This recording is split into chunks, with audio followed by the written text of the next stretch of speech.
Nah teman-teman sekalian, istighfar ini sebuah bonus dari Allah. Kalau bahasa saya ulangi lagi. Ini adalah bonus dari Allah subhanahu wa ta'ala. Bagaimana setiap orang di antara kita setelah melakukan sekian banyak pelanggaran. Dan tidak ada yang lebih mulia, yang lebih baik, yang lebih dermawan daripada Allah subhanahu wa ta'ala. Sekian banyak pun pelanggaran yang sudah kita lakukan, Allah akan maafkan selama kita mau kembali kepada Dia. Dan dalam banyak hadis Allah subhanahu wa ta'ala mengatakan, saya akan memaafkan wala ubali, dan saya tidak peduli. Allah tidak peduli dengan pelanggaran kita. Ya. Jadi harus ditekankan baik-baik masalah ini teman-teman sekalian. Cukuplah yang sudah berlalu, berlalu. Sampai kita bicara sekarang hari ini ke depan. Jadilah orang mukmin dan mukminah yang benar. Yang mengisi sisa umurnya ini, yang kita tidak tahu kapan akan berakhir. Ya, karena ajal itu rahasia Allah subhanahu wa ta'ala. Kita isi dengan kebaikan-kebaikan, ketaatan-ketaatan. Ya. Dan ini adalah bonus yang luar biasa. Bahkan saya bisa membahasakan istighfar itu dan taubat adalah tiket VIP menuju ke surga di akhirat sana, dan tiket VIP untuk mengembalikan fasilitas yang Allah berikan sebagai rezeki di dunia. Ya, karena dengan taubat, kata Nabi SAW tadi hadis yang sudah saya bacakan, taubat tajubu ma qablah. Taubat membersihkan semua kesalahan yang lalu. Jadi Anda sudah diputihkan. Pernah sudah diputihkan berarti fasilitas secara duniawi dari rezeki dan kebutuhan kita akan dikembalikan oleh Allah Subhanahu wa taala. Bahkan bisa ditambahkan karena kita lebih giat dalam patuh. Dan di akhirat pada saat meninggal kita masuk ke dalam surga. Lalu kenapa teman-teman kita tidak berusaha selalu istighfar? Itulah judul kita. Berusaha senantiasa istighfar. Tidak ada ruginya beristighfar itu. Pernah satu kali Imam Ahmad rahimahullah di masa akhir hidup beliau tergerak hatinya untuk datang ke sebuah kota. Tapi beliau tidak tahu kenapa beliau ke sana gitu. Beliau datang, kemudian sampai ke kota itu, beliau tidak kenal orang-orang, maka beliau ke masjid, ikut sholat.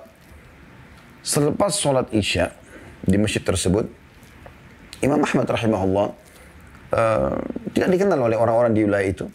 Karena zaman dulu tidak ada foto kayak kita sekarang ya. Mudah dikenal, oh ini mukanya ustadz ini, kiai ini seperti ini. Mudah dikenal. Kalau sekarang zaman dulu tidak bisa. Kecuali orang bertemu langsung. Kemudian kita tahu, oh ini Ahmad bin Hanbal, oh ini Syafi'i, oh ini Abu Hanifah, oh ini Imam Malik, dan seterusnya. Ya. Maka marbot masjid datang, kemudian mengatakan kepada Imam Ahmad, sudah selesai sholat Isya, Anda harus keluar dari masjid. Kata Imam Ahmad, saya musafir, tidak ada kenalan di sini. Saya akan istirahat di masjid. Marbotnya dengan tegas mengatakan tidak bisa. Anda harus keluar dari masjid. Masjid akan dikunci. Gitu kan. Maka Imam Ahmad pun diusir dari masjid tersebut. Andai saja orang ini tahu siapa orang ini, dia adalah Ahmad bin Hanbal, yang terkenal namanya pada saat itu di seluruh wilayah kaum muslimin sebagai imam madhab. Ya. Maka tentu dia tidak akan bermuamalah seperti ini. Yang terjadi teman-teman sekalian, setelah Imam Ahmad disuruh keluar dari masjid, Imam Ahmad istirahat di teras masjid. Orang ini masih mengatakan lagi, hai orang tua, karena Imam Ahmad sudah tua pada saat itu. Nggak boleh di sini. Kata Imam Ahmad cuma teras masjid. Dia mengatakan tidak boleh. Nah rupanya, pembicaraan atau dialog antara Imam Ahmad sama marbot masjid ini didengar oleh seseorang penjual roti di sebelah masjid. Penjual roti di sebelah masjid. Maka penjual roti itu mengatakan, hai syekh. Syekh itu kalau dalam bahasa Arab terjemahan Indonesianya bisa bermakna tiga ya. Bisa syekh itu orang kaya, biasa dipanggil juga syekh karena kaya. Atau orang alim, orang yang punya ilmu, syekh. Atau orang tua, yang sudah tua dipanggil syekh semuanya. Jadi tergantung kondisinya. Kalau itu seorang alim, maka maksudnya syekh adalah kepada alim tersebut. Atau kalau dia orang kaya raya juga dipanggil syekh, gitu kan, karena dia dermawan, suka membagi hartanya kepada orang. Atau memang dia orang sudah tua, ubanan, segala macam sudah kelihatan jenggotnya putih, rambutnya putih, maka dipanggil syekh juga. Penjual roti di sebelah masjid ini melihat Imam Ahmad dianggap orang tua. Sudah tua lalu dia mengatakan, hai syekh, hai orang tua. Kesinilah. Imam Ahmad pergi ke sana. Dia mengatakan, saya sudah mendengar, kata penjual roti ini, saya sudah mendengar tadi dialog Anda sama marbot masjid. Saya punya tempat di sini. Dia bilang, Anda bisa pakai istirahat, silakan. Gitu kan. Imam Ahmad mengatakan, jazakallahu khairan. Duduklah Imam Ahmad, dipersahkan satu tempat. Lalu penjual roti ini terus membuat adonan roti dan membuat roti yang jadi ditaruh di depan dia untuk dijual gitu ya. Nah, ada satu kegiatan yang unik dari penjoroti ini, dia setiap kali membuat adonan, tepung terigu, garamnya, airnya, sambil itu kemudian dia bakar, panasin di api, lalu diletakkan untuk diperdagangkan kepada para pembeli. Dia beristighfar orang ini, astagfirullah wa atubu ilaih, astagfirullah wa atubu ilaih. Terus orang itu begitu. Terus, tidak berhenti. Maka Imam Ahmad bertanya pada dia, mulai kapan Anda ini melakukan kegiatan ini, istighfar ini? Kata dia, sudah lama, dari dulu, dari saya masih muda gitu. Kata Imam Ahmad, apa hasilnya? Apa yang Anda dapatkan? Dan ini ciri orang beriman, teman-teman sekalian. Kalau ada sesuatu yang kita lihat atau satu perbuatan yang luar biasa dari sisi ibadah kepada Allah yang kita mungkin tidak pernah lakukan, harusnya kita bisa bertanya kepada orang-orang itu. Mungkin mereka punya kiat-kiat atau pengalaman hidup yang bisa mengubah keadaan kita, mengikuti dia lebih baik, lebih bertakwa kepada Allah SWT. Maka dia mengatakan, penyoroti itu menjawab pada saat Imam Ahmad tanya, apa hasilnya dari istighfarmu ini? Semua ini, tidak pernah lisannya berhenti kecuali dia bicara sama Imam Ahmad. Astagfirullah wa atubu ilaih, astagfirullah. Terus. Jadi sudah nggak terhitung lagi jumlahnya. Maka dia pun mengatakan, semua yang saya minta kepada Allah sudah Allah kabulkan. Kecuali satu. Kata Imam Ahmad, apa yang satu yang Allah belum kasih itu? Dia bilang, saya minta agar Allah mempertemukan saya dengan Imam Ahmad bin Hanbal. Maka Imam Ahmad bin Hanbal tiba-tiba bertakbir, Allahu Akbar. Kata orang tersebut, kenapa Anda bertakbir? Dia bilang, saya Ahmad bin Hanbal. Allah datangkan saya dari kota saya ke kota ini tanpa ada seorang pun yang saya kenal. Kemudian saya diusir oleh marbot masjid sehingga saya didatangkan oleh Allah ke tempatmu ini karena istighfarmu tadi. Jadi bagaimana istighfar orang ini sampai mendatangkan yang dia inginkan. Ini sesuatu yang luar biasa. Bagaimana fasilitas dunia itu Allah berikan, kembalikan kepada dia. Ini baru di dunia, belum di akhirat. Ya, belum di akhirat. Dalam sebuah hadis Bukhari dijelaskan bahwasanya akan ada orang nanti diberikan derajat yang tinggi di surga. Dia sendiri tahu dia nggak mungkin sampai ke derajat itu. Dia mengatakan, dari mana wahai Tuhanku ini? Saya tidak merasa pernah mengerjakan amal-amal sehingga saya capai derajat ini. Apa kata Allah Subhanahu wa taala kepada dia? Itu istighfar anakmu untukmu. Jadi mengajarkan kepada anak agar memohon ampun buat orang tua, itu luar biasa. Istighfar meninggikan derajat di surga nanti. Bukan hanya sekedar masuk surga. Terus dengan istighfar yang ada, baik kita melakukannya atau kita orang lain yang memohon ampun kepada Allah untuk kita, maka akan sama hasilnya. Jadi teman-teman, luar biasa yang harus diperhatikan. Dalam pembukaan kita saya ingin coba mengangkat sebagian perkataan salaf sebelum kita baca bukunya ya, tentang masalah istighfar ini. Abu Musa al-Asy'ari radhiyallahu anhu, Abu Musa al-Asy'ari radhiyallahu anhu, sahabat Nabi yang mulia, berkata, dahulu kita memiliki dua penyelamat, ya, dua pelindung dari siksa Allah. Salah satunya telah pergi, yaitu keberadaan Rasulullah SAW. Selama Rasulullah ada, Allah tidak akan turunkan azabnya kepada umat ini. Dan Nabi SAW selalu dapat wahyu dari langit. Tapi Nabi SAW sekarang sudah meninggal. Dan tersisa satu di tengah-tengah kita, yaitu istighfar. Kalau istighfar juga sudah pergi, niscaya kita akan binasa. Ya? Ini statement yang luar biasa. Renungi teman-teman sekalian. Kata beliau, dahulu kita memiliki dua penyelamat dari azab. Atau kami memiliki dua penyelamat dari siksa Allah. Yang satu sudah pergi dan sisa yang satu lagi. Yang sudah pergi adalah keberadaan Rasulullah SAW dan tersisa adalah istighfar. Kalau dia pun pergi dari kita, maksudnya dari lisan kita, ya, maka kita pun akan binasa. Rabi' ibn Huthaim rahimahullah, seorang ulama tabi'in masyhur dengan keimanannya, berkata, merendahlah kalian kepada Rabb kalian. Berdoalah kepadanya di kala senggang. Karena Allah SWT berfirman dalam hadis Qudsi, Man da'ani fir rakha'i ajabtuhu fis syiddah. Siapa yang berdoa kepadaku pada saat sedang lapang, lagi sehat badannya, lagi banyak hartanya, lagi harum namanya, ya, lagi baik hubungannya dengan istri dan anak-anaknya, hidup di lingkungan yang nyaman, kendaraan tunggangan yang nyaman, dia berdoa kepada Allah pada saat itu, maka Allah akan mengijabah permintaannya pada saat dia sedang sulit. Karena kan biasanya orang kalau lagi melimpah nikmat Allah, dia malah lalai ya. Contoh misalnya teman-teman lagi rekreasi nih ya, keluar kota dengan keluarga. Coba Anda perhatikan, biasanya kita lalai. Kita mendapatkan hotel bintang 5, pemandangan yang indah, udara yang segar, fasilitas yang luar biasa, memukau, memuaskan jiwa. Maka biasanya orang lalai, sholatnya telat. Nggak lagi baca Quran, zikir pagi petangnya terbengkalai. Ya. Sering nggak Anda lihat pada saat lagi liburan sekolah biasanya, sebelum masa pandemi ya, kemana orang-orang tua bawa anak-anaknya? Banyak yang mengajaknya ke kolam renang, di sana terbuka aurat. Laki-laki dan perempuan. Ya. Laki-laki cuma pakai celana pendek, bahkan mirip seperti celana dalam, mohon maaf. Perempuannya cuma pakai BH dan celana dalam. Dan disaksikan oleh anak-anaknya. Mereka pun dengan jilbab besarnya si ibu, ayahnya mungkin kelihatan ada simat atau tanda-tanda iltizam, ya, ketaatan kepada Allah dari pelihara jenggot, mungkin dia pakai baju koko, pakai kopiah, misal contoh ya. Nah, ternyata dia ke sana dan pun mereka lihat, jadi lalai, gitu kan? Jadi lalai. Atau ke pinggir pantai, atau kemana saja, tempat-tempat kemaksiatan, atau keluar negeri ke negara-negara kafir, akhirnya terbengkalai, kan gitu.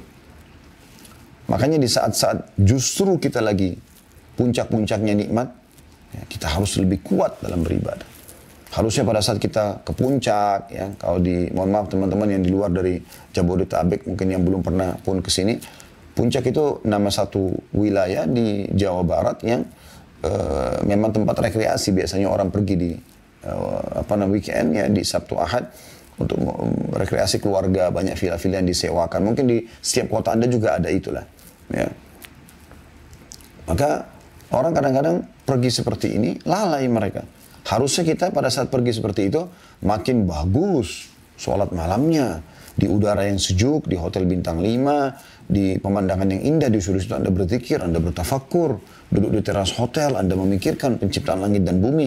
Harusnya seperti itu, ya. Bukan malah lalai.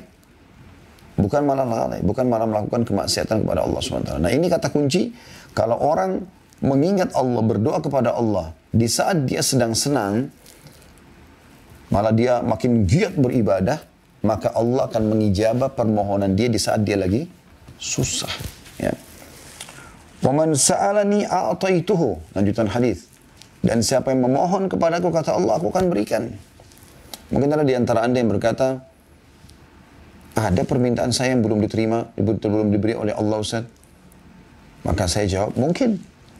Tetapi mayoritas permintaan Anda sudah Allah kasih. Ada yang Allah tunda, mungkin karena permintaannya tidak wajar, atau dia minta sesuatu yang wajar tapi Allah ingin menguji keimanannya sehingga ditunda beberapa saat, tapi Allah akan ijabah. Contoh mayoritas permintaan kita sudah Allah kabulkan. Bukankah setiap hari kita lapar, teman-teman sekalian? Begitu kita lapar, di hati kita terbesit saja mau makan. Tiba-tiba kita dapat makanan tuh. Kalau tidak, kita nggak mungkin hidup sampai sekarang kan? Bukankah tiap hari kita haus? Tapi begitu kita haus, kadang-kadang cuma kita ucapkan haus nih, mata kita dan pikiran kita terarah ke satu supermarket, lalu kita beli minuman misalnya. Dan kita bebas memilih minuman yang mana kita inginkan. Lalu kita meneguk minuman yang dingin dan sejuk itu, ya, sehingga menghilangkan dahaga kita. Ya, bukankah banyak sekali ya yang lainnya, kita misalnya setiap hari ingin berpenampilan dengan penampilan yang bagus, yang membuat kita nyaman dan penilaian orang juga jadi positif kepada kita. Dan kita punya pakaian. Kalau mau dihitung teman-teman sekalian, pakaian kita dari kita masih bayi sampai kita sekarang ini. Berapapun umur Anda. Mungkin itu sudah puluhan juta, mungkin ratusan juta nilainya. Begitu juga dengan makanan yang kita konsumsi. Belum lagi hal-hal yang lain, yang gratis. Oksigen yang kita hirup. Cahaya yang ditangkap oleh mata. Suara yang ditangkap oleh kuping. Sehingga kita bisa dengar. Kita nggak tuli, nggak buta, ya, nggak bisu. Itu kan luar biasa itu. Nikmat Allah Subhanahu wa ta'ala. Lidah kita masih berfungsi, bisa bedakan mana pahit, mana asin, ya, mana manis dalam waktu seketika. Hidung kita masih bisa membedakan mana bau wangi, bau busuk seketika. Kan itu luar biasa. Telinga kita masih bisa membedakan mana intonasi suara yang tinggi, yang keras, mana yang tidak. Mata kita masih bisa menangkap cahaya sehingga terpantul, ya, sesuatu yang kita bisa melihat dari cahaya tersebut apa yang ada di depan kita. Makanya kalau gelap sekali kan karena tidak ada cahaya yang masuk ke mata kita nggak bisa melihat, gitu kan. Kemaluan kita masih berfungsi, kaki kita masih berfungsi dan seterusnya. nikmat yang luar biasa yang Allah siapkan. Ya. Maka Allah sudah berikan kepada kita sebenarnya. Allah berikan kepada kita banyak hal. Cuma sebagian yang Allah belum berikan sebagaimana alasan tadi saya katakan. Mungkin tidak wajar atau wajar tapi Allah ingin menguji keimanan kita. Lanjutan hadisnya, "Wa man tawadha'a li rafa'tuhu." Dan siapa yang merendah kepadaku, kata Allah SWT, maka akan meninggikan derajatnya. Merendah, bukan menghinakan diri ya, tapi merendah, mengalah. Karena Allah Subhanahu wa taala. Lanjutan hadisnya, "Wa man tafarraga li rahimtuh." Siapa yang meluangkan waktu khusus untukku, maka aku akan mengasihi dia. Khusus untuk ibadah kepada Allah SWT. Lagi ada waktu khusus berdoa, berzikir, sholat, puasa, baca Quran dan seterusnya. Dan saksi bahasan kita akhir hadis, "Wa man istaghfarani ghafartu lahu." Dan siapa yang memohon ampun kepadaku, maka aku akan memaafkannya. Hadis ini ya. Hadis sahih tentunya ini ya. Tapi perkataan Rabi' ibn Husain rahimahullah ini diambil dari kitab Minhajus Shalihin halaman 951. Ini belum kita masuk ke bahasan kitab kita ya. Saya hanya ingin menghadirkan sebelum kita masuk panjang lebar ini teman-teman sekalian ke pentingnya istighfar. Kenapa tema kita ini berusaha selalu istighfar. Ibnul Jauzi berkata rahimahullah, iblis berkata, "Aku membinasakan anak cucu Adam dengan dosa." Perhatikan. Iblis membinasakan kita dengan dosa. Karena dengan dosa, kita akan jauh dari Allah Subhanahu wa taala, jauh dari fasilitas yang Allah siapkan karena kita melanggar. Nabi Adam alaihissalam dikeluarkan dari surga, melanggar, gitu kan? Sampai dia memohon ampun kepada Allah. Itu pun ya, butuh waktu untuk kembali lagi ke surga. Dan mereka membinasakanku, kata iblis, dengan istighfar dan la ilaha illallah.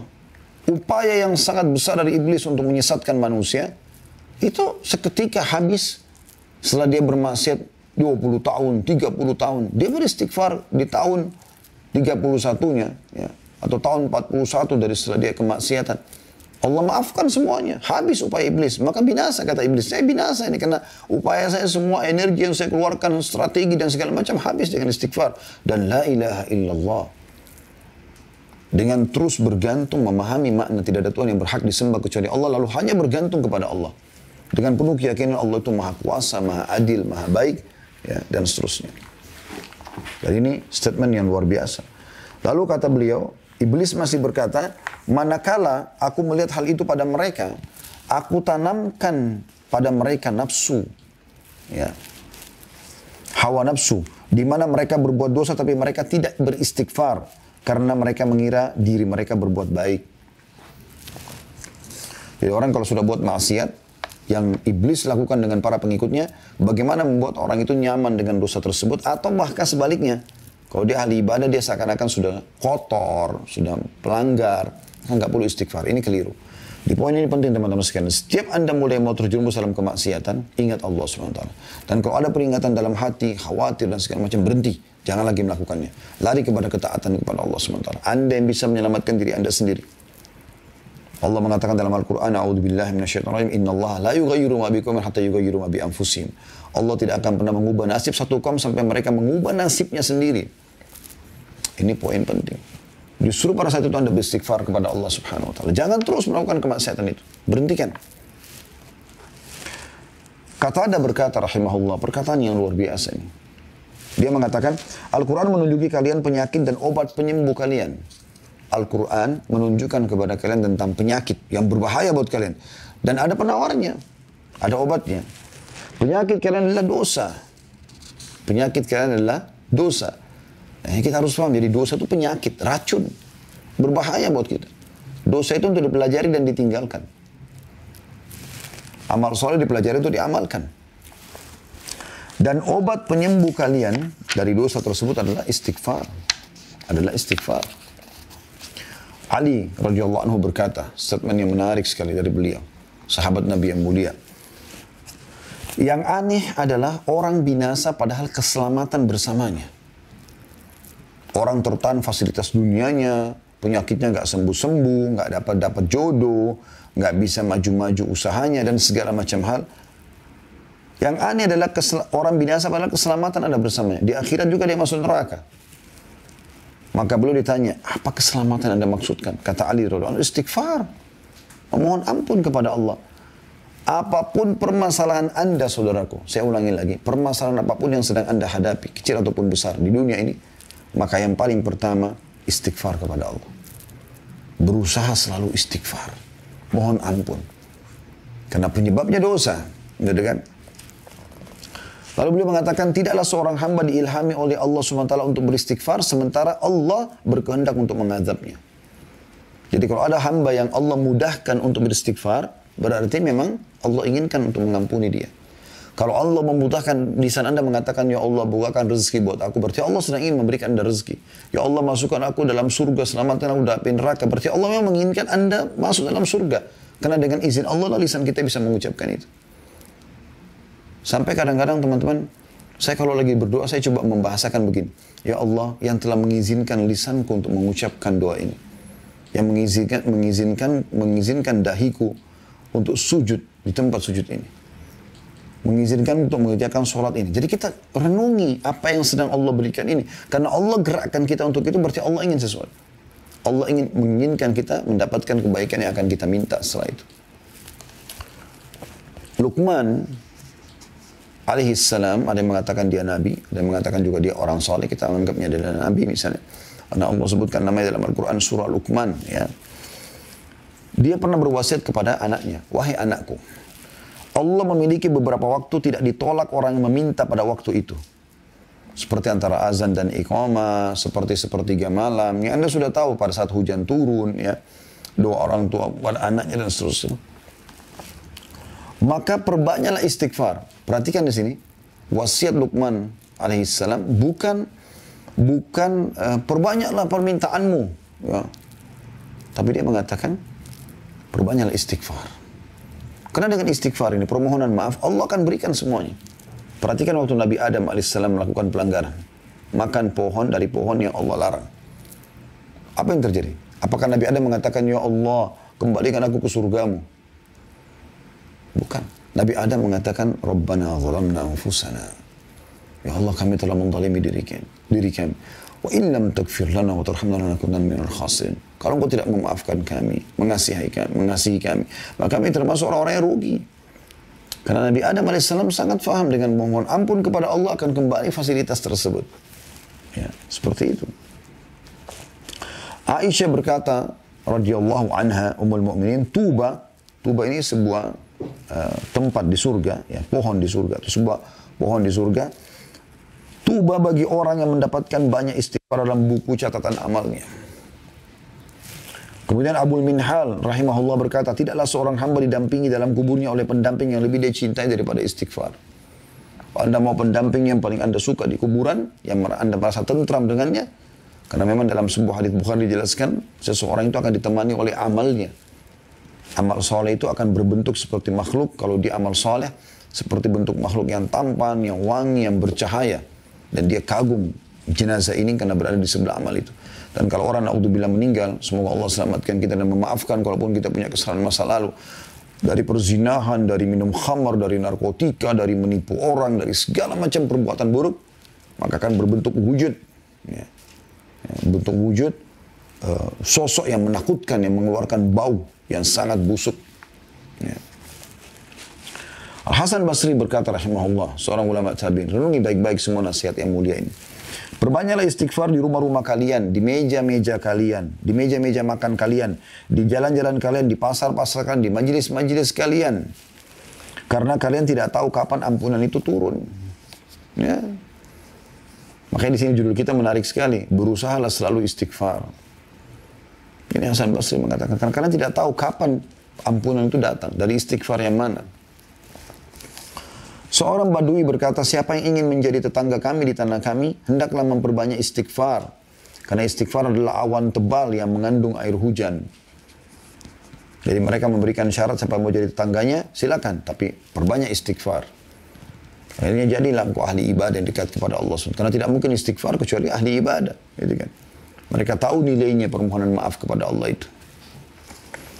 Karena itu akan mendatangkan hujan yang lebat bukan sebagai bencana, tapi maksudnya hujan lebat yang membuat tanah-tanah subur, hewan-hewan bisa hidup, manusia juga bisa hidup, sungai-sungai, lautan bisa terlihat sebagai perhiasan di muka bumi dan bisa memenuhi kebutuhan manusia.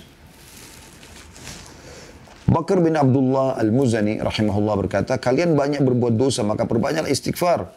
Karena seseorang kalau menemukan istighfar dalam catatan amalnya pada setiap jarak 2 baris, dia akan senantiasa atau senang melihat tempat itu. Ini mirip sama judul kita ya. Berusaha selalu beristighfar. Senantiasa istighfar. Kata beliau, kalian banyak buat dosa. Bahkan kadang-kadang ada dosa yang tidak sengaja kita lakukan. Jadi kan. Maka, apalagi yang kita sengaja ya. Maka beliau mengatakan, perbanyak istighfar. Karena kalau seseorang antara kalian menemukan nanti di setiap 2 baris dari buku catatan amalnya istighfar, dia akan senang itu. Karena buat dosa, istighfar. Ada dosa, ada istighfarnya. Gitu kan. Bahkan istighfar ini bisa memudahkan urusan teman-teman sekalian. Dinukil dari Imam Syafi'i rahimahullah. Beliau pernah diberikan atau sering diberikan tugas oleh gurunya Imam Waqi' rahimahullah. Dan selalu Imam Syafi'i lupa. Saya dikasih kesempatan tugas untuk menghafal lupa. Maka beliau menyebutkan dalam syairnya masyhur. Syakautu ila waqi'i su'a hifdhi. Aku mengeluhkan kepada Imam Waqi' tentang buruknya hafalanku. Fa'arsyadani ila tarkil ma'asi. Maka dia memerintahkan aku untuk, atau menunjukiku untuk meninggalkan kemaksiatan. Wa akhbarani bi anna ilma nurun. Dan dia memberitahukan kepadaku bahwasanya ilmu itu adalah cahaya. Nurullahi la yu'ta li'asi. Dan cahaya Allah tidak akan diberikan kepada ahli maksiat. Ibnu Taimiyah berkata rahimahullah, pikiranku terpaku pada sebuah masalah yang sulit bagiku. Maka aku beristighfar kepada Allah 1000 kali sampai dadaku dilapangkan dan masalah sulit terpecahkan. Aku kadang berada di pasar, di masjid atau di sekolah, tapi hal itu tidak menghalangiku dari zikir dan istighfar sampai aku meraih apa yang aku inginkan. Nah, itu kan luar biasa statement ini. Ini semua teman-teman statement yang menarik yang harusnya kita jadikan sebagai bahan renungan. Baik, saya akan mulai membaca teman-teman sekalian apa yang menjadi bahasan kita pada kesempatan ini di halaman 70 tentang berusahalah untuk senantiasa istighfar. Di antara yang disyariatkan dan dianjurkan Allah Subhanahu wa taala, kata penulis, kepada hambanya ialah senantiasa beristighfar kepadanya Azza wa Jal, maksudnya kepada Allah Subhanahu wa taala. Dan itu adalah petunjuk para nabi alaihi wassalatu wassalam. Allah SWT berfirman kepada Nabi Nuh AS dalam surah Nuh ayat 28. Allah perintahkan para nabinya beristighfar. Para nabi itu maksum. Nabi itu dimaafkan kesalahannya. Tapi perhatikan apa Allah anjurkan kepada mereka. Manusia-manusia terbaik yang Allah pilih sebagai utusannya. A'udzu billahi minasyaitonir rajim, surah Nuh ayat 28. Rabbighfirli wa liwalidayya wa liman dakhala baitiya mu'minan walil mu'minina wal mu'minati wa la tazididz zalimina illa tabara. Wahai Tuhanku, ampunilah aku, ibu bapakku, dan siapapun yang memasuki rumahku dengan beriman, dan semua orang yang beriman, laki-laki dan perempuan. Dan janganlah engkau tambahkan bagi orang-orang yang zalim itu selain kehancuran. Ketika beliau memohon kepada Allah agar menyelamatkan putranya, maka beliau menilai permintaan itu termasuk perkara yang mengharuskan beristighfar. Bahkan beliau khawatir tergolong dari orang-orang yang merugi. Jadi pada saat Nabi Nuh AS sudah naik di atas kapal dan semua pengikut yang beriman sudah naik, bahkan hewan-hewan dari setiap jenis betina jantan dibawa gitu kan. Maka Nabi Nuh melihat anaknya. Ya. Maka Nabi Nuh memanggil anaknya untuk naik. Ayo naik. Tapi anaknya nolak, tidak mau. Tetap tidak mau. Dan dia mengatakan, saya akan pergi ke gunung yang tinggi untuk menyelamatkan diri. Nabi Nuh sudah bilang, tidak ada lagi yang bisa selamat dari siksa Allah pada hari ini. Tapi karena dia tidak mau, ya, maka tenggelamlah anaknya. Depan matanya dia lihat anaknya tenggelam, mati dalam keadaan kafir. Nabi Nuh sempat berkata, ya Allah, sungguhnya dia dari keluargaku. Dan janjimu adalah benar. Maka Allah menegur Nabi Nuh AS. Sungguhnya dia bukan lagi keluargamu, hai Nuh. Amalnya, perbuatannya bukan perbuatan yang baik. Lalu Allah mengatakan apa? Ya, aku tidak ingin kau termasuk orang-orang yang jahil. Tidak mengerti. Ya. Aku sudah tentukan seperti ini, lalu kau coba memprotesnya, tanda kutip ya. Walaupun Nabi Nuh AS sini bukan memprotes, tapi Nabi Nuh AS ya, prihatin sebagai ayah tentang anaknya gitu. Maka Nabi Nuh pun merasa bertakut kepada Allah. Ya. Dia mengatakan Allah Nuh dalam surah Hud ayat 47. Nabi Nuh mengatakan pada saat Allah sudah menegurnya. A'udzu billahi minasyaitonir surah Hud ayat 47. Qala rabbi inni a'udzu bika an as'alaka ma laysa li bihi 'ilm wa illa taghfir li wa tarhamni akum minal khasirin. Nabi Nuh berkata, wahai Tuhan, sesungguhnya aku berlindung kepadamu bahwa aku memohon kepadamu sesuatu yang tidak aku ketahui. Dan sekiranya engkau tidak memberi ampun kepadaku dan tidak menaruh belas kasihan kepadaku, niscaya aku termasuk orang-orang yang merugi. Jadi Nabi Muhammad SAW pun memohon ampun atas tadi permintaan agar anaknya diselamatkan, pada anak yang meninggal dalam keadaan kafir. Nabi Musa AS juga berkata dalam surah Al-Qasas ayat 16, A'udzu billahi minasyaitonir rajim. Inni dzalamtu nafsi faghfirli faghfaralah innahu huwal ghafurur rahim. Sesungguhnya aku telah menzalimi diriku sendiri, maka ampunilah aku dengan berbuat kesalahannya. Maka dia Allah mengampuninya. Sesungguhnya Allah dialah yang maha pengampun lagi maha penyayang. Juga dalam surah Al-A'raf 151 masih kisah Nabi Musa alaihissalam. A'udzubillahi minasyaitonir rajim. Qala rabbighfirli wa li akhi wa adkhilna fi rahmatik wa anta arhamur rahimin. Dia Musa berkata, berdoa, wahai Tuhanku, ampunilah aku dan saudaraku, maksudnya Nabi Harun alaihi wassalatu wassalam, dan masukkanlah kami ke dalam rahmatmu, dan engkau adalah zat yang maha penyayang di antara para penyayang. Juga dalam surah Al-A'raf, masih surah yang sama, ayatnya berbeda, 155 sampai 156. Ya. Yang berbunyi, A'udzubillahi minasyaitonirrajim. In hiya illa fitnatuka tudillu biha man tasha' wa tahdi man tasha'. Anta waliyuna faghfir lana warhamna wa anta khairul ghafirin. Waktub lana fi hadhihi dunya hasanatan wa fil akhirah inna hudna ilaik. Waktub lana fi hadhihi dunya hasanatan wa fil akhirati inna hudna ilaik. Al-ayah, artinya itu tidak lain adalah cobaan darimu ya Allah. Engkau sesatkan dengan cobaan itu siapa yang engkau kehendaki, dan engkau beri petunjuk kepada siapa yang engkau kehendaki. Engkaulah pemimpin kami, maka ampunilah kami dan berilah kami rahmat, dan engkaulah sebaik-baik pemberi ampunan. Dan tetapkanlah untuk kami kebaikan di dunia ini dan di akhirat. Sesungguhnya kami kembali atau bertobat kepadamu. Ya, jadi pada saat itu Allah Subhanahu wa taala menguji ya, beberapa orang Bani Israel yang diajak untuk ya, bertemu dengan Allah SWT, tapi tidak melihat Allah. Lalu mereka minta agar melihat Allah, maka Allah mematikan mereka. Maka Nabi Musa AS mengatakan, ini cobaan darimu ya Allah. Lalu kemudian beliau segera merendah. Engkau menyesatkan dan memberi petunjuk siapa yang engkau kehendaki. Engkaulah ya, wali kami, penolong kami, pelindung kami. Maka maafkanlah kami dan kasihani kami. Sungguh engkau sebaik-baik pemaaf. Nabi Ibrahim AS berkata sambil memohon ampunan Tuhannya dengan menyebutkan karuniahnya. N-nya besar, karuniahnya, maksudnya karunia Allah kepadanya. Pada Nabi Ibrahim AS dalam surah Asy-Syu'ara ayat 78 sampai 82. Yang berbunyi, A'udzubillahi minasyaitonirrajim. Alladzi khalaqani fahuwa yahdin. Walladzi huwa yut'imuni wa yasqin. Wa idza maridtu fahuwa yashfin. Walladzi yumituni thumma yuhyin. Walladzi atma'u an yakfira li khati'ati yaumaddin. Yang telah menciptakanku Allah ya. Maka dianya besar katakan si Allah yang memberikan petunjuk kepadaku, yang memberi makan dan minum kepadaku, dan apabila aku sakit dialah yang menyembuhkanku, dan yang akan mematikanku kemudian akan menghidupkanku kembali, dan yang sangat kuinginkan akan mengampuni kesalahanku pada hari pembalasan nanti.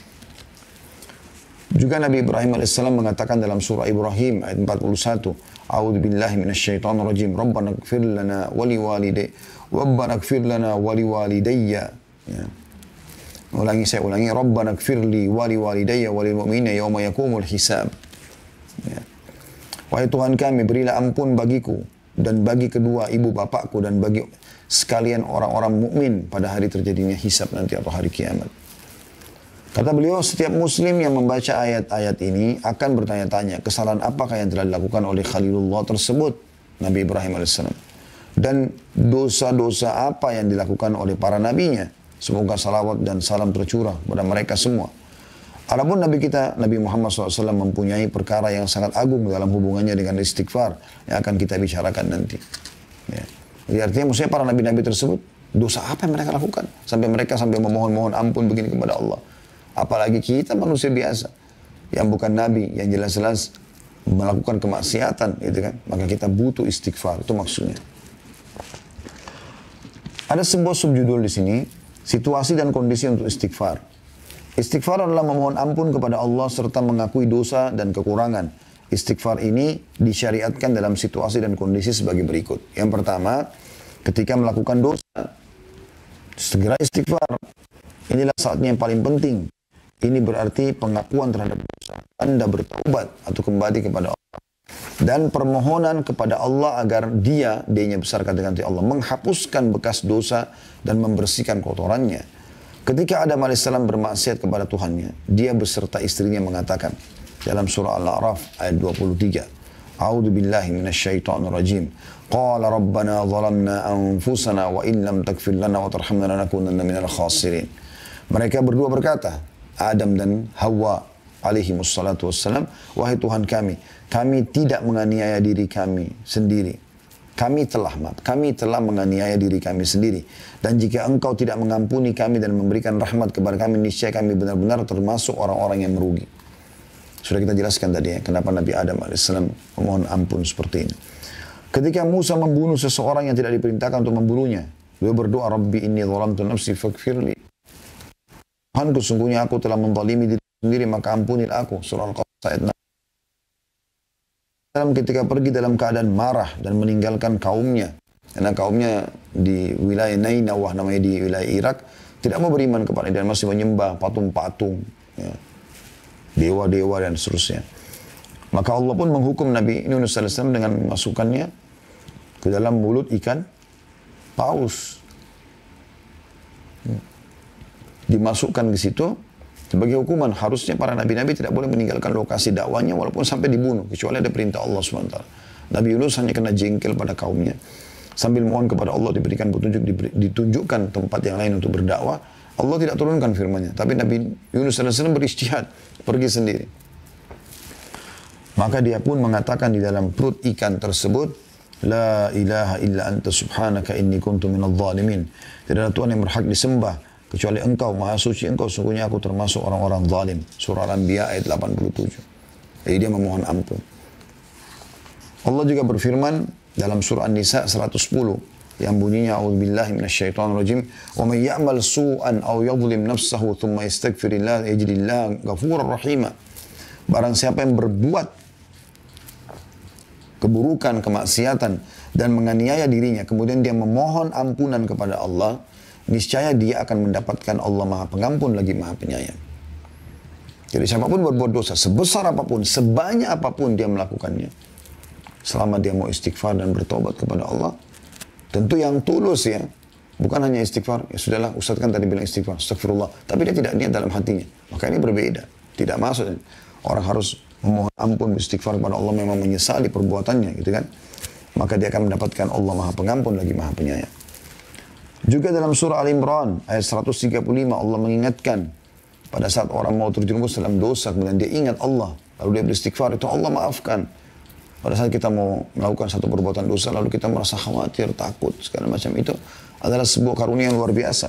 Allah sebutkan dalam surah Al-Imran 135, A'udzubillahi minasyaitonirrajim, walladzina idza fa'alu fahishatan aw zalamu anfusahum dzakarullah fastaghfiru lidzunubihim wa may yaghfiru dzunuba illallah.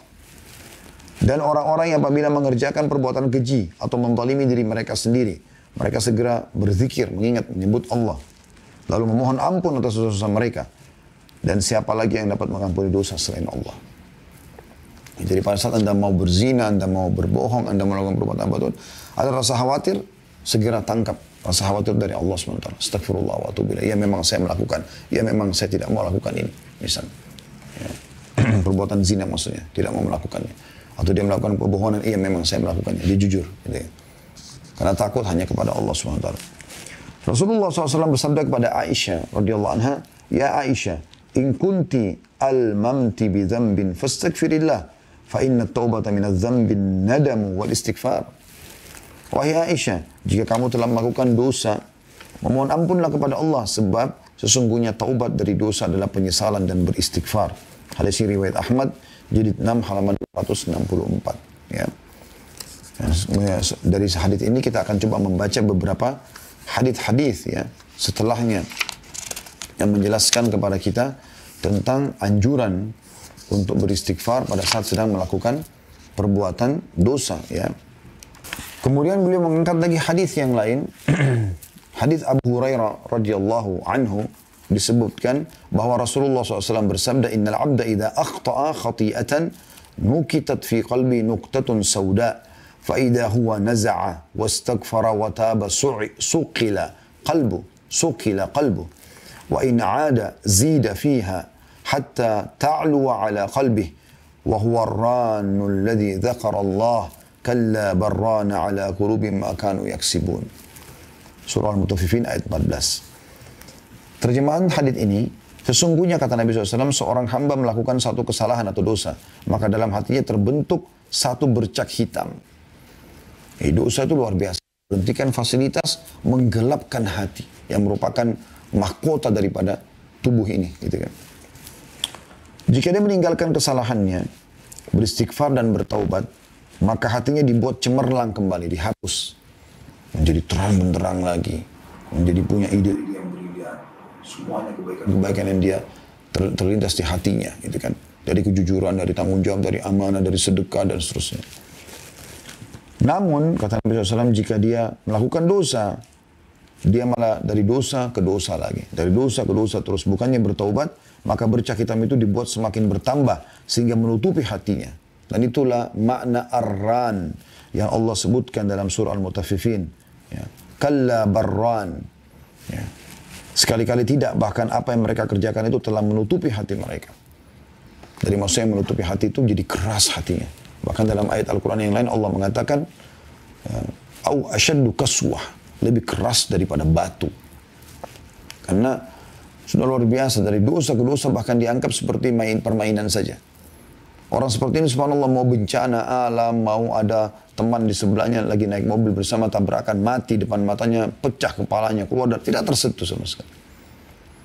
Orang beriman itu sedikit aja. Sedikit aja tanda-tanda yang kelihatan depan matanya dan dia khawatir, maka dia langsung kembali kepada Allah. Nabi Muhammad SAW dikatakan dalam riwayat yang sahih, kalau melihat ada gumpalan awan hitam, ya, beliau gelisah, bolak-balik. Sampai pasti turun air hujan yang sejuk, yang benar, yang baru beliau tenang. Beliau khawatir jangan sampai gumpalan asap itu justru siksaan Allah yang datang. Begitu orang beriman, pekahnya, hati-hatinya gitu. Bahkan sebagian salafus salih mengatakan, aku tahu aku punya dosa pada saat aku melihat perubahan sikap dari pasangan hidupku. Suami ataupun istri. Ya. Tungganganku. Bahkan tikus yang masuk ke dalam rumahku. Teman-teman tahu, coba renungi ya. Tafsir surah Saba. Surah nomor 34 tentang negeri Saba. Ayat 15-nya, seingat saya ayat 15 itu. Yang menceritakan tentang bagaimana Allah menjadikan mereka sebagai tanda-tanda kebesaran. Dalam buku Fathul Qadir, ya, disebutkan di tafsir ayat ini, bahwasanya saking patuhnya penduduk Sabak pada saat itu, ya Allah jadikan tanda-tanda kebesaran. Allah mengatakan baldatun thayyibatun rabbun ghafur, ya, negeri yang makmur, yang tentram, yang nyaman, ya. Itu dan Tuhannya Maha Pengampun. Dikatakan saking makmurnya pada saat itu mereka tidak punya hewan-hewan yang membahayakan buat mereka. Lalat, nyamuk, kutu, kalajengking dan lain-lainnya. Maka dinukil juga bahwasanya ya, seorang wanita kalau mau manen buah, dia cuma menaruh keranjang di atas kepalanya, kemudian dia jalan di bawah pohon. Dia jalan di bawah pohon, maka buah-buah itu jatuh sendiri sampai memenuhi keranjangnya. Saking luar biasanya. Tapi setelah generasi-generasi yang datang ada yang kufur kepada Allah, mereka malah bermaksiat kepada Allah, Allah hilangkan semua itu. Allah hancurkan bendungan mereka namanya Saddul Ma'rib. Allah hancurkan sehingga berubahlah kebun-kebun yang tadinya buah-buahan, sayur-sayuran yang luar biasa, yang nyamannya, itu menjadi dua perkebunan dari pohon-pohon cemara dan pohon-pohon sidir, ya, atau bidara yang berduri. Kemudian kata beliau dalam As-Sahihain lanjutannya, dari hadis Abu Hurairah radhiyallahu anhu bahwasanya Nabi SAW bersabda, Inna abdan asaba dhanban faqal Rabbi adhnabtu faghfirli faqala rabbahu alima abdi anna lahu rabban yaghfiru dhanba wa ya'khudhu bih ghafartu li abdi thumma makatha ma syaa Allah thumma asaba dhanban faqala alima abdi anna lahu rabban yaghfiru dhanba wa ya'khudhu bihi ghafartu li abdi thumma asaba dhanban faqala rabbi adhnab akhar faghfir li qala alima abdi anna lahu rabban yakfiru dhanb wa ya'khudhu bihi qad ghafartu li abdi fa'mal ma syaa falyamal ma syaa. Artinya sungguhnya seorang hamba melakukan dosa, maka dia berkata, wahai Tuhanku, aku telah melakukan satu dosa, maka ampunilah. Tuhannya berfirman, hambaku tahu bahwa dia mempunyai Tuhan yang mengampuni dosa dan menghukumnya karenanya. Maka ya, Allah mengatakan, aku pun telah mengampuni hambaku ini. Kemudian berjalan waktu yang Allah tentukan untuk dia dari masa umurnya. Kemudian dia melakukan dosa lagi beberapa waktu tahun setelah itu. Beberapa waktu setelah itu dia melakukan dosa lagi. Lalu dia memohon, dia mengatakan lagi, wahai Tuhanku, aku telah melakukan dosa, memohon ampun kepada Allah. Lalu Allah mengatakan, hambaku mengetahui bahwasanya dia mempunyai Tuhan yang akan mengampuni dosanya. Maka aku telah mengampuni hambaku ini. Kemudian dia melakukan dosa kembali beberapa waktu setelah itu. Tanpa dia programkan ya. Terulang aja dosa itu. Misalnya 10 tahun kemudian dia kembali lagi melakukan perbuatan dosa. Dia tidak niatkan sebenarnya. Lalu dia mengatakan, ya Allah, aku telah melakukan dosa lagi, ampunilah aku. Maka Allah pun berfirman, hambaku telah mengetahui dia mempunyai Tuhan yang mengampuni dosa dan menghukum karenanya. Ya. Maka aku telah mengampuni hambaku ini, maka dia melakukan apa yang dia kehendaki. Maksudnya setelah ini silahkan dia patuh kepadaku, aku akan terima amal-amal solehnya. Hadis ini riwayat Bukhari nomor 7507 dan Muslim 2758. Juga Imam Ahmad meriwayatkan di jilid 2 halaman 296. Jadi ini teman-teman sekalian adalah hal yang luar biasa yang harusnya kita menjadikan sebagai sebuah pegangan ya. Dan saya ingin sebagai penutup teman-teman sekalian kita juga di poin pertama saja dulu. Kita akan lanjutkan nanti di pertemuan akan datang. Dengan salah satu ayat Al-Quran yang kita sama-sama coba tadabburi. Itu dalam surah Az-Zumar ya. Coba kita buka surah Az-Zumar di ayat 53. Surah Az-Zumar surah nomor 39 ayat 53. Saya berharap teman-teman semua membuka. Ini penutupan bahasan kita dan setelah ini kita buka pertanyaan insya Allah. Yang berbunyi, sekali lagi surah Az-Zumar, surah nomor 39, ayat 53. A'udhu billahi minasyaitonir rajim. Qul ya ibadiyalladina asrafu ala anfusihim la taqnatu min rahmatillah. Inna Allah yakfiru dhunuba jami'a innahu huwal ghafurur rahim. Artinya katakanlah, hai Muhammad, pesan dariku kata Allah. Hai hamba-hambaku, kanya besar kata ganti Allah, yang melampaui batas dalam melakukan dosa-dosa. Sudah terlalu banyak dosanya, sudah numpuk tahunan. Katakanlah hai Muhammad, hai hamba-hambaku yang telah melampaui batas. Jadi bukan hamba-hamba yang baru melakukan dosa, yang sudah melampaui batas, berlebihan dalam dosanya. Katakanlah hai hamba-hambaku yang melampaui batas terhadap diri mereka sendiri. Janganlah kamu berputus asa dari rahmat Allah. Yang mengatakan ini sang pencipta Allah. Khusus Allah berikan bagi hamba-hamba yang melampaui batas. Apalagi orang yang tidak melampaui batas itu lebih Allah ampuni. Ini orang yang sudah dosanya mungkin dia sendiri dalam pikiran dia tidak akan diampuni oleh Allah. Sudah sekian banyak orang dibunuh, diperkosa, wah minum khamar, narkotika, segala macam lah. Kesalahan, seluruh kesalahan dia lakukan. Ya.